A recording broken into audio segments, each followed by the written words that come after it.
नमस्कार दोस्तों। तो आइए मैं अपने चैनल ऑल इंटेलेक्चुअल थॉट पर आपका स्वागत करता हूं। और एक बार फिर से जैसे मैंने आपको आइंस्टीन, न्यूटन और स्वामी विवेकानंद के बारे में मैंने आपको जो कुछ इंटरेस्टिंग फैक्ट आपको बताया है, उसी से रिलेटेड उसी प्रकार मैं ओशो जी का कुछ इंटरेस्टिंग फैक्ट लेकर आया हूँ आपके सामने।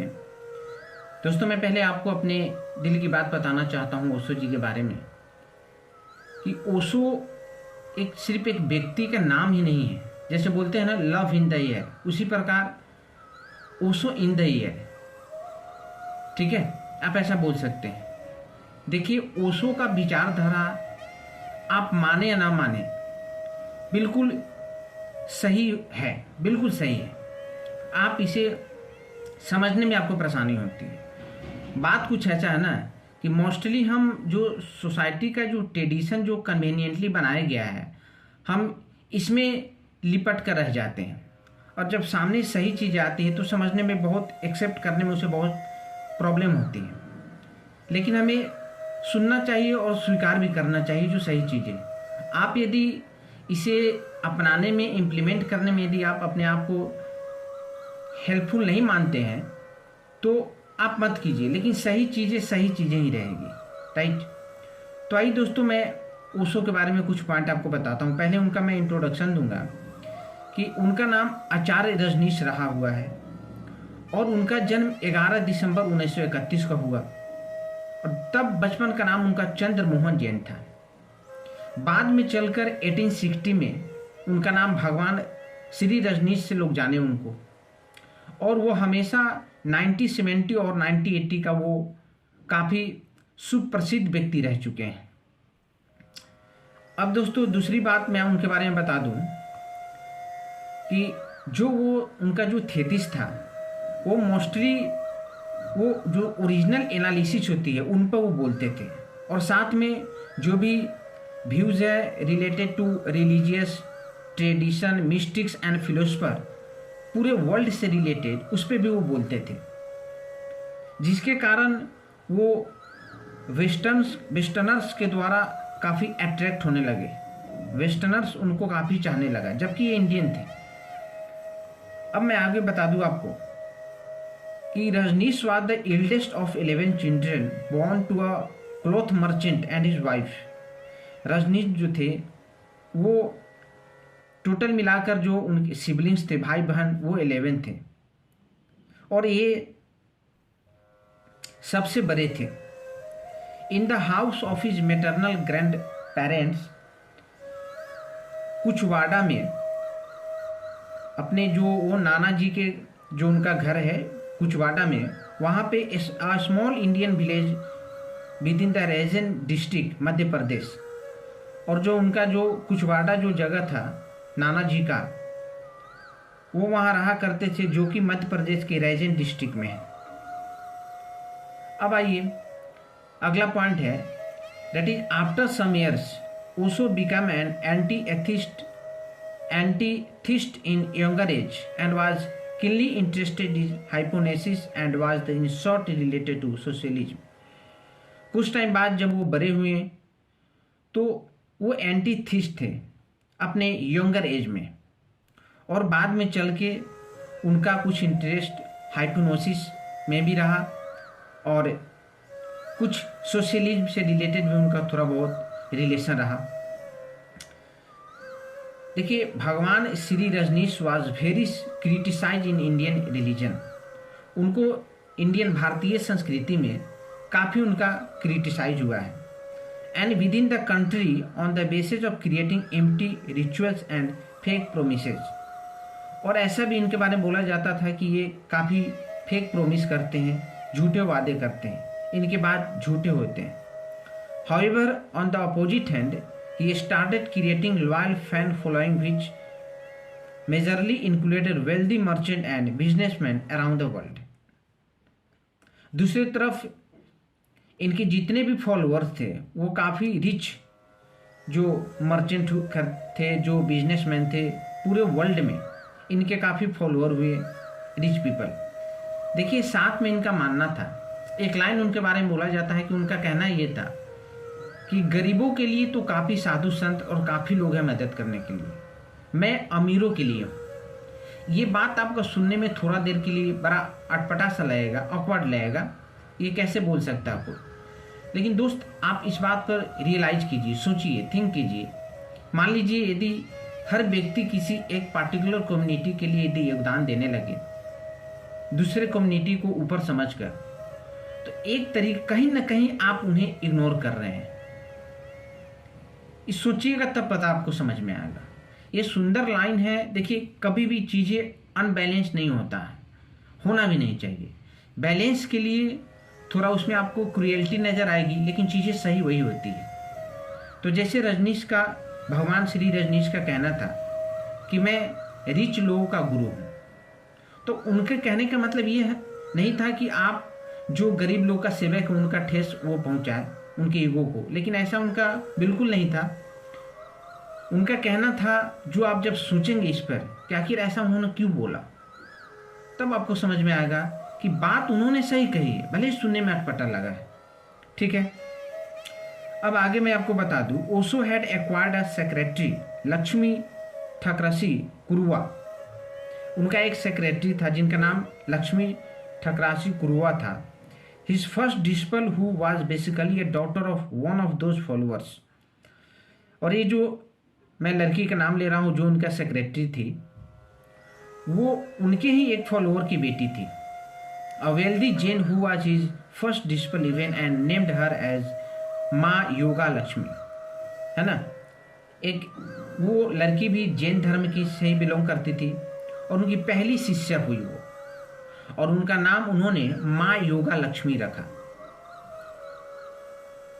जब वो दोस्तों 21 साल का थे भगवान Shri Rajneesh, he was pressurised for marriage by his parents.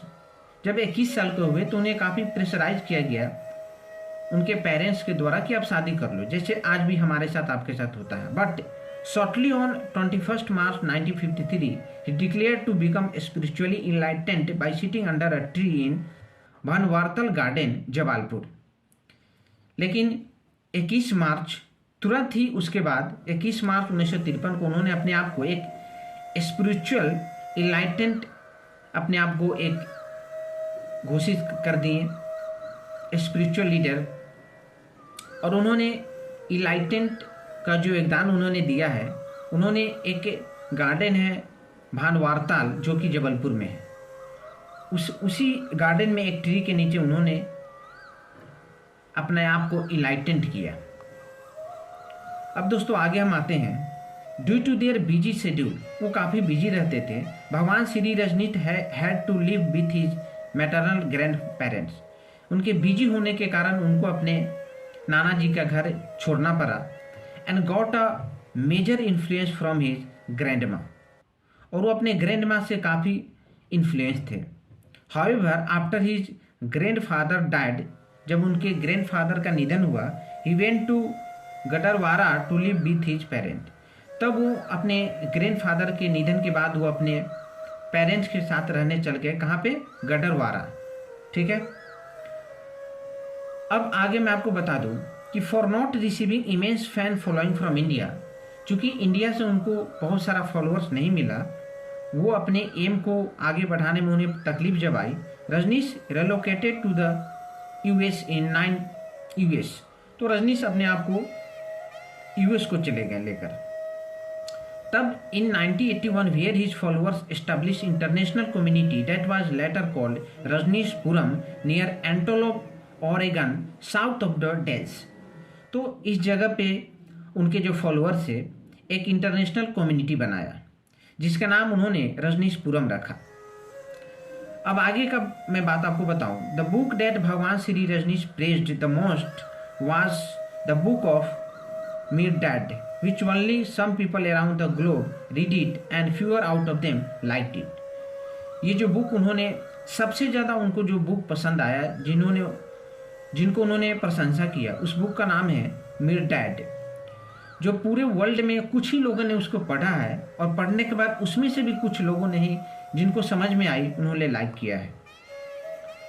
अब आगे मैं आपको बता दूं, his major talks and preaching including sexuality and advocate and open free and straight attitude towards sexuality, hence that He was then criticized by Indian press and attained a designation of sex guru.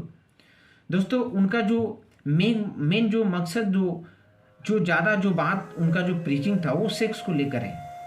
दोस्तों फिर से मैं इस बात को बोलना चाहूँगा, देखिए लाइफ में आपको सबसे जो इम्पोर्टेंट है ना वो भोजन, फूड और सेक्स बहुत ही इम्पोर्टेंट चीज़ है।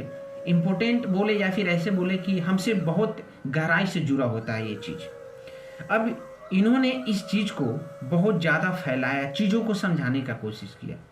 बहुत सारी चीज़ें जो इन्होंने बोला है, इन्होंने कभी जो र्यूमर इनके बारे में है कि इन्होंने गलत सलत बात बोला, लेकिन आप समझोगे तो कुछ बातें समझ में आएगी कि बात ये सही कर रहे हैं। यदि आप इसमें फिट नहीं आ पा रहे हैं तो आप मत इसे फॉलो करो, लेकिन चीज़ें सही है, इसका रिजल्ट सही है, आपको इसे समझना पड़ेगा। चीज़ें बहुत सारी बात लोग करते हैं चीज़ों को कवर अप कर उसके ढक कर, तो चीज़ें हमेशा उस तरीके से नहीं दिख पाती है, नहीं समझ में आ पाती है जो हमें समझ में आना चाहिए। लेकिन जो ओशो रजनीश के द्वारा बताया गया है रिलेटेड टू सेक्स, ये बहुत ही सही और सटीक उन्होंने बताया है। आप इसे समझेंगे तो एक भी इनका ऐसा स्पीच नहीं है जिसमें आपको लगे कि आप गलत चीज़ इन्होंने बताया है। आप कभी एक वीडियो देखेंगे तो उससे आपको एग्रेसिव नहीं होना है, सारे चीज़ को वीडियो को देखिए और समझिए कि वो क्या कहना चाह रहे हैं, बात सही है या गलत, और समझ में तब आएगी जब आप उस पर रियलाइज करेंगे, थिंक ओवर करेंगे। Last but not the least, Bhagwan Shri Rajneesh continued his teaching the following years and died on January 9th 1990 in Pune due to major heart failure। ऐसा बोला जाता है कि उनका निधन 9 जनवरी 1990 को पुणे में हुआ हार्ट अटैक के कारण। कुछ सोर्स से हमें ये भी बोला जाता है कि he killed by the government of America, कि उन्हें गवर्नमेंट ऑफ अमेरिका के द्वारा मारा गया। देखिए ओशो एक ऐसा ऊर्जा बन चुके थे ना कि उनको मारा जा ही नहीं सकता है। आप हिंदू धर्म के अकॉर्डिंग एक बात आप लाइन सुनते होंगे कि आत्मा अजर अमर है, ठीक है। आपकी शरीर भले ही जला दिया जाए, आप मरते नहीं हो। जो आप हो, जो आपकी अस्तित्व है, आप कभी मरते नहीं। और ये साइंस भी बताया है कि ऊर्जा कभी खत्म होता ही नहीं, वो एक फॉर्म से दूसरे फॉर्म में कन्वर्ट होता है, लेकिन कभी नष्ट नहीं होता है, डिस्ट्रक्ट नहीं होता है। तो एक्चुअली में हम और आप ऊर्जा ही हैं, लेकिन इसे समझना पड़ेगा दोस्तों। तो भगवान ओशो को वो अब आज भी हैं। मैंने बोला ना, जैसे बोलते हैं ना लव इन द एयर, उस प्रकार से आप समझे Osho in the air. Osho क्या है? एयर है। वो कभी एयर क्या कभी मर सकता है, कम खत्म हो सकता है? वो इस रूप में तब्दील हो चुके थे, अपने उनके शरीर की एक एक कोशिकाओं को इस रूप में तब्दील कर लिया था कि उनको मारा ही नहीं जा सकता है। मैं तो अपनी इच्छा से इतना तक बोलना चाहता हूँ, उनका शरीर भी और एक आत्मा, जो शरीर का एनर्जी जिसे जलाया गया होगा, वो भी आज भी होगा। वो मर ही नहीं सकता है वो शरीर। और आत्मा तो खैर उनका वो खुद अजर अमर है ही। आत्मा के दृष्टिकोण से देखें तो अजर अमर हैं ही। और यदि उनके शरीर को लेकर समझे, उनके बॉडी को लेकर समझे, तो जलाने के बाद चीज़ें ऊर्जा में कन्वर्ट हो जाती है। तो ऊर्जा रूपी शरीर आज भी उनका है और हमेशा रहेगा। ये वो आप ब्रह्मांड को देखें, इस यूनिवर्स को देखें तो समझे आप ओशो को देख रहे हैं। देखिए समझना पड़ेगा, बहुत बड़ी चीज़ है, टाइम लगती है लेकिन बात सही है। यदि मेरी कोई सी बात आपको बुरा लगे इसके लिए क्षमा कीजिएगा। इस वीडियो को जितना हो सके सुने, सब्सक्राइब करें, लाइक करें। नमस्कार।